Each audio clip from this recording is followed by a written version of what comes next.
প্রিয় দেশবাসী, আপনারা দেখতে পাচ্ছেন বাংলাদেশ স্বতন্ত্র ইফতেদায়ী মাদ্রাসার শিক্ষকরা এই মুহূর্তে তাদের দাবি আদায় বাস্তবায়ন করার জন্য তাদের মেন দাবি হচ্ছে এই ইফতেদায়ী মাদ্রাসাগুলো জাতীয়করণ।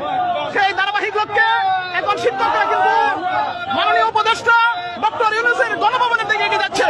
এখন আপনাদের সম্মুখে একজন আমাদের এই শিক্ষক কথা বলবেন। বলেন।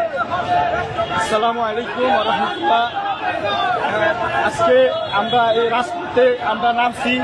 আপনারা জানেন যে আমাদের এই ইফতেদায়ী মাদ্রাসা দীর্ঘ 30 বছর ধরে আমাদেরকে জগানো হচ্ছে। আমাদের ইতিপূর্বে যারা ছিল অনেকে এই মাদ্রাসায় বিনা বেতনে চাকরি করে বেতন দাবিতে আরো অনেক দিন আগে থেকে তারা আন্দোলন করছে শেষ করাবে, কিন্তু এই স্বৈরাচার সরকার আমাদেরকে এই জাতীয়করণ দেয় নাই।